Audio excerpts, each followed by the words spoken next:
If you're over 75, what I'm about to show you could determine whether you stay independent for the next decade or slowly begin giving pieces of that independence away.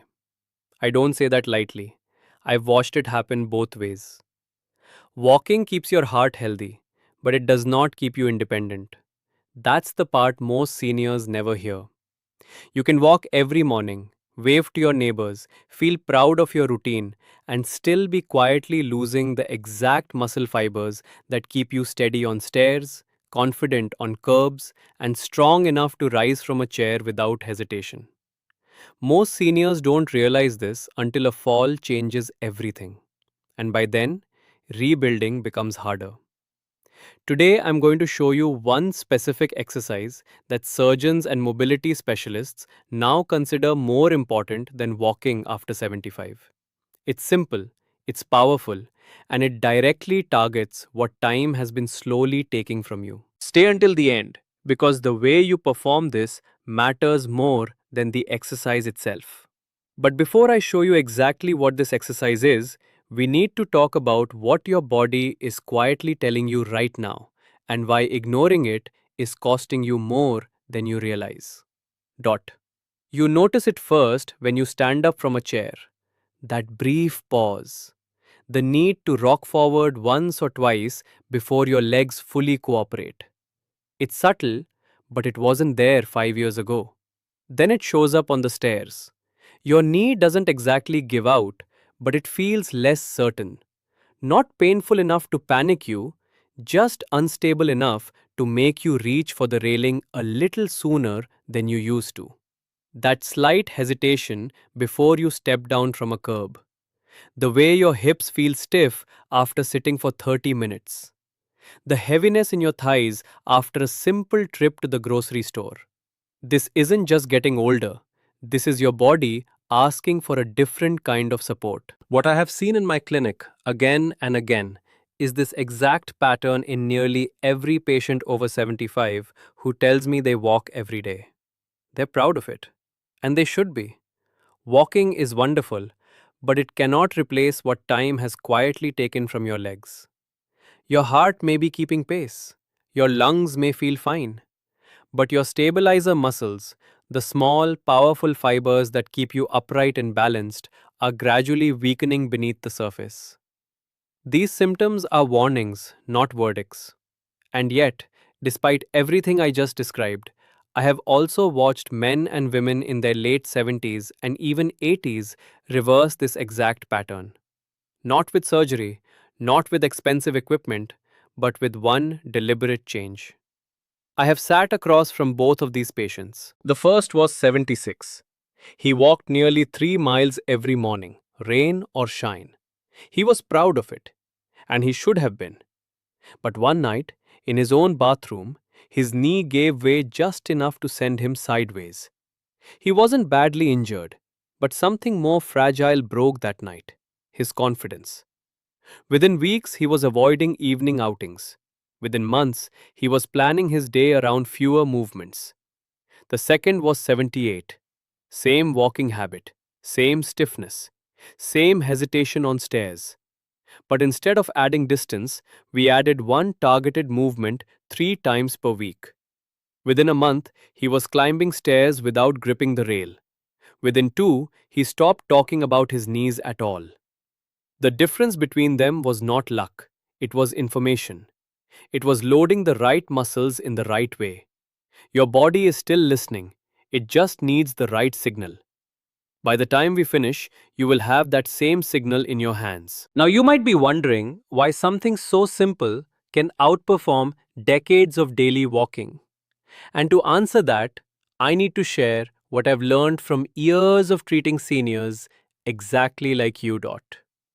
In my clinic, I've treated hundreds of seniors who were told to simply walk more.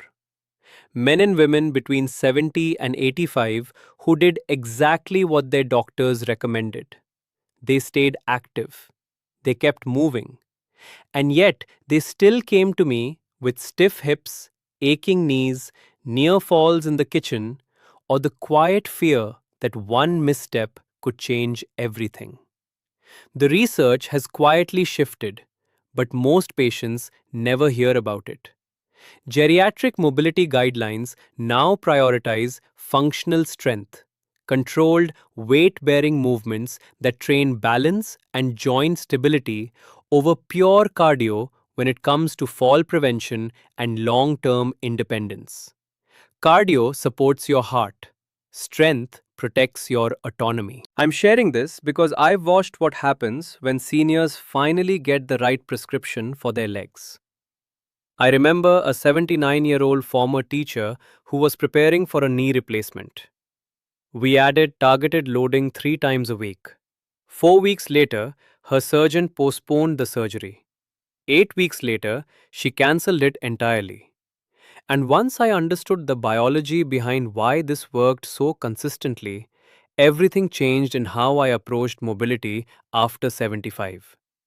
Because to truly protect your mobility after 75, you need to understand what is actually happening inside your muscles and joints, and why walking, as wonderful as it is, leaves a critical gap wide open here wrong. Here is what most people never hear from their doctor, and what explains everything you've been experiencing in your legs, your knees, and your confidence on uneven ground. Walking is cardio.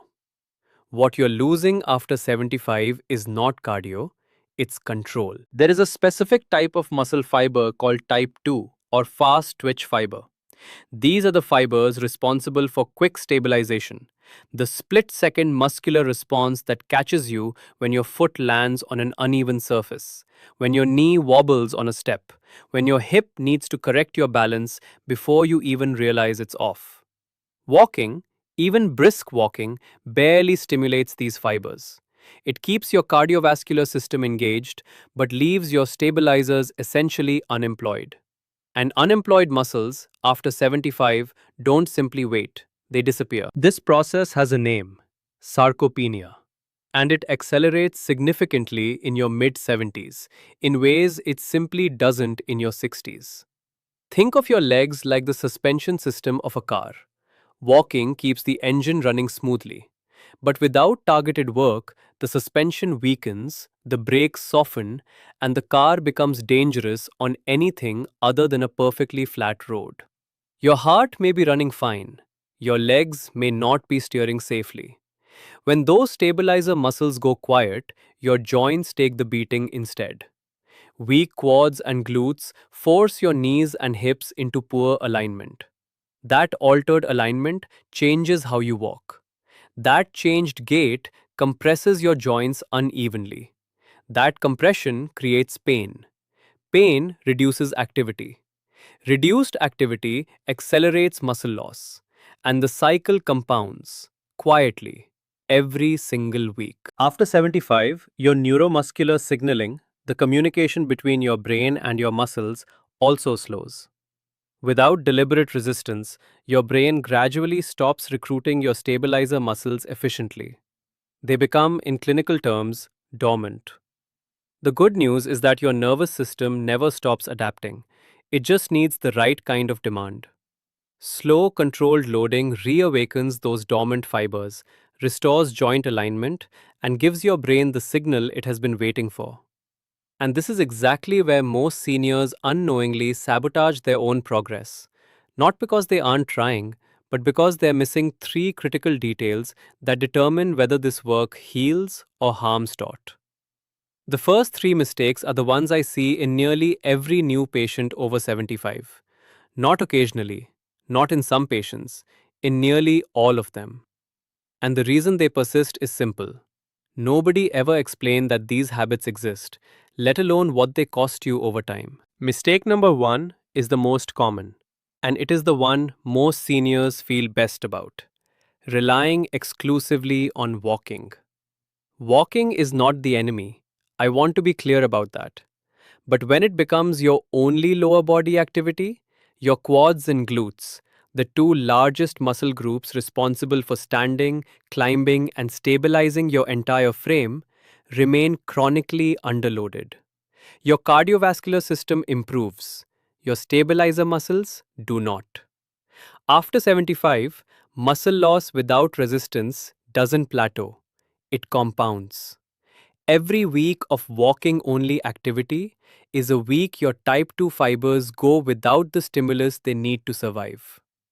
The solution is straightforward. Add just 2 days of targeted strength loading per week alongside your walking. Not instead of it, alongside it. That simple addition changes the entire trajectory of your lower body strength over the coming months. Your legs are not done responding. They just need a different kind of conversation. Mistake number two is one that causes more knee pain than almost anything else I treat, and it has nothing to do with arthritis. Rushing the lowering phase. When you sit down onto a chair, how long does it take? For most seniors, the answer is less than a second. You approach the chair, you release, and gravity does the rest. Here is what most people never realize. The lowering phase is where the real strength work happens. Eccentric control, meaning the muscle lengthening under load as you descend, builds tendon resilience, joint stability, and the precise neuromuscular coordination your knees depend on. Your knees aren't failing you, your lowering phase is. After 75, reflexes slow. An uncontrolled descent places sudden, uneven force through your knee joint with every single repetition. Multiplied across every time you sit down throughout the day, that impact accumulates. The correction is a 3-second lowering rule. Count silently as you descend. 1, 2, 3. That 3 seconds of control is worth more to your joint health than 20 minutes of flat walking. Small adjustments here prevent months of unnecessary pain. Mistake number 3 creates a false sense of security that quietly makes falling more lightly, not less. Using momentum or armrests to push up. Watch most seniors rise from a chair and you will see the same pattern. Hands pressing down on armrests, body rocking forward twice to generate momentum, arms doing the lifting while legs simply follow. It feels helpful, it feels safe. But your legs are barely working, which means they stay weak, which means the next time there is no armrest, a garden chair, a car seat, a toilet, your body has no real strength to draw from. You don't need to stop using support entirely. You just need to use it correctly. Begin with light fingertip contact on the armrests, enough to guide your balance, not enough to carry your weight. Over time, progress toward hands resting on your thighs, then hands free. Each step forward represents real functional strength your legs have rebuilt. But correcting these three mistakes is only the foundation. What comes next is where most seniors either break through to real independence or quietly give up because no one explained the psychological side of loading aging joints. Take a breath, because what we have covered so far is only half the picture. You now understand why walking alone is not enough after 75. And you've seen the three quiet form mistakes that slowly weaken your legs without you even realizing it. That already puts you ahead of most people your age. If you're still watching, it tells me you're serious about your independence. And that matters. Because the second half is where the real transformation happens.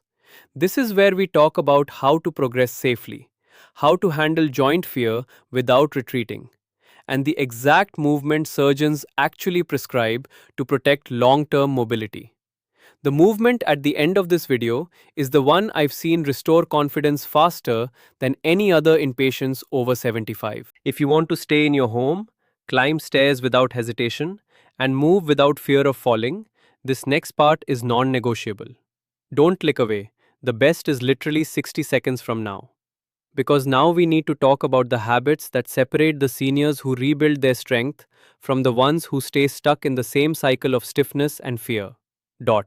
Fear is the silent thief of mobility after 75. Not pain, not age, fear. Mistake number 4 is one that lives not in your body, but in the story you've been told about your body, and it may be the most damaging of everything we've discussed. Avoiding movement because joints feel sore. I understand the logic. If something hurts, rest it. But here is what that logic misses entirely.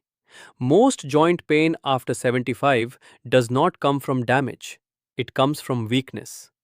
When the muscles surrounding a joint are insufficiently strong, the joint itself absorbs forces it was never designed to handle alone. The ache you feel in your knee or hip is often your body signaling that the supporting structure has grown too thin, not that the joint is breaking down. Avoidance accelerates that thinning. Your joints are not fragile, they are underused. The solution is to begin with a partial range of movement. Sit down only halfway. Rise from a slightly elevated surface. Let your body reintroduce itself to load gradually and on its own terms. Within weeks, the discomfort typically diminishes as the supporting muscles begin to wake up and share the work they abandoned. Your body is not warning you to stop, it is asking you to start. Carefully, consistently, and without fear. Mistake number 5 is one that even motivated seniors consistently overlook, and it quietly erases much of the progress they work hard to build. Ignoring recovery windows. Muscles do not rebuild during exercise, they rebuild during rest. When you strength train, you create microscopic demands in your muscle fibers, and it is during the hours and days that follow that your body responds by rebuilding those fibers slightly stronger. After 75, protein synthesis. Your body's ability to execute that rebuilding process slows considerably. The window is still open, but it requires more respect than it did at 50. Training every single day or training without adequate protein and hydration in the hours after leaves your body unable to complete the repair cycle fully. Rest is not laziness. At this age, rest is part of the prescription. 3 sessions per week with 48 hours between them, combined with a protein rich meal within 2 hours of finishing, gives your body precisely what it needs to respond.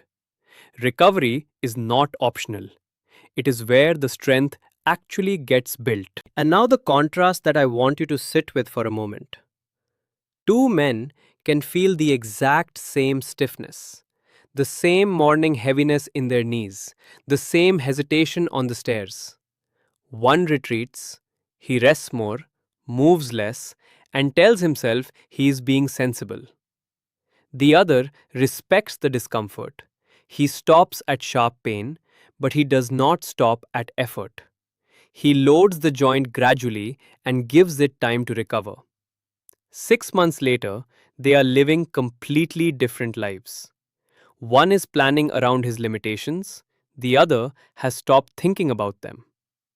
The difference between those two men is not medical history.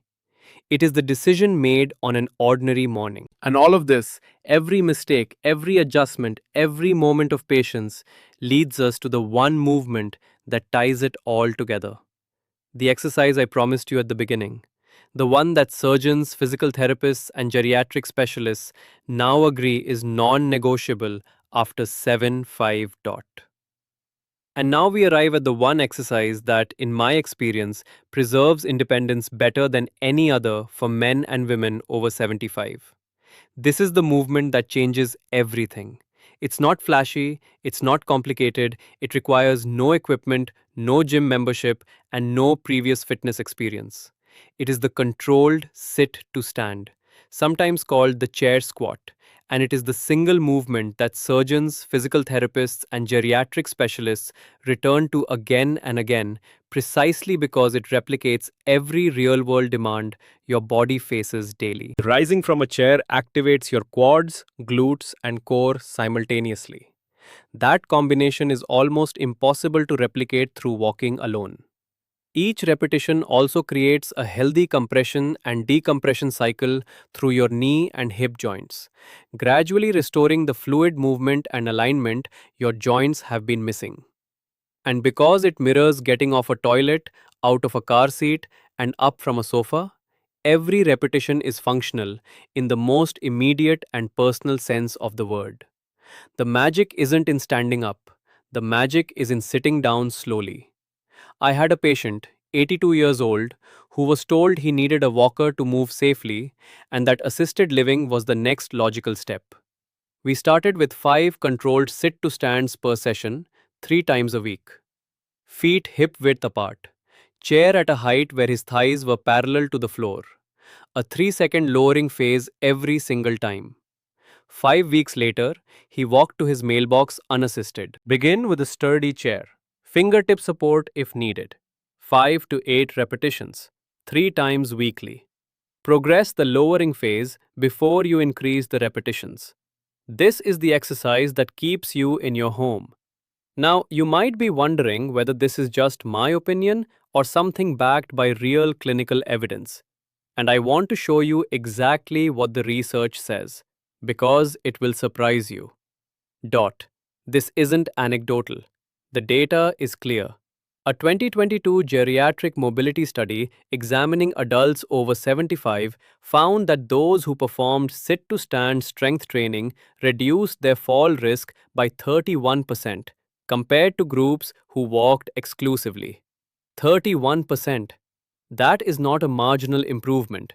That is the difference between an ordinary Tuesday and a Tuesday that changes your family's life. Orthopedic and geriatric associations have quietly updated their clinical guidelines over the past decade to reflect what practitioners have been observing for years.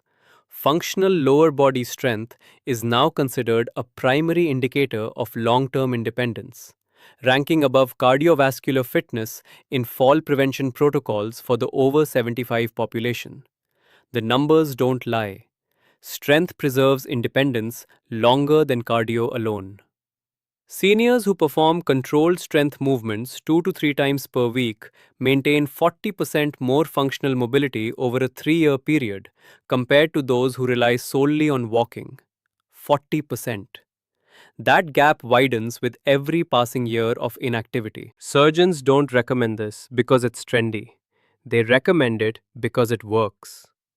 Post-operative rehabilitation protocols for hip and knee patients specifically prescribe sit-to-stand progressions because they rebuild joint supporting strength without creating the shear forces that damage healing tissue.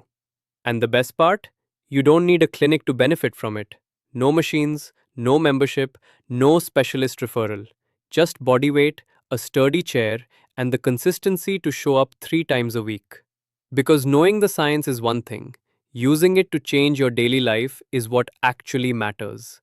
So let's talk about exactly what you're going to do when this video ends. Dot. Walking protects your heart. Controlled strength protects your independence, and after 75, independence is everything. It is how you stay in your home, how you remain present for the people you love, and how you move through each day on your own terms. So here is what I want you to do today. Find a sturdy chair. Place it against a wall so it cannot slide. Sit down fully, feet hip width apart, and perform 5 controlled sit to stands with a 3-second lowering phase on every single repetition. Count it out loud if it helps. 5 reps. That's all I'm asking for today. Not 20, not a full routine. 5 deliberate, controlled repetitions that tell your nervous system something important, that you are still asking it to work. Then in 48 hours, do it again. And notice how your legs feel on the stairs that morning. Notice how rising from bed feels different. Don't wait for Monday. Don't wait for motivation. Motivation follows action, it does not precede it. Every week without targeted loading is another week your stabilizer muscles quietly weaken. Your body is still capable. It's just waiting for you to ask it to try. 2 people are watching this video right now. Only one of them will feel the difference in 30 days. One closes this video and returns to what they've always done. The other stands up, finds a chair, and starts today. 6 months from now, their confidence, their mobility, and their daily lives will look completely different. Because this isn't just about exercises or routines. This is about who you decide to be as you age. And I want to leave you with something I tell every patient who sits across from me in my clinic. You didn't come this far in life to quietly surrender your independence.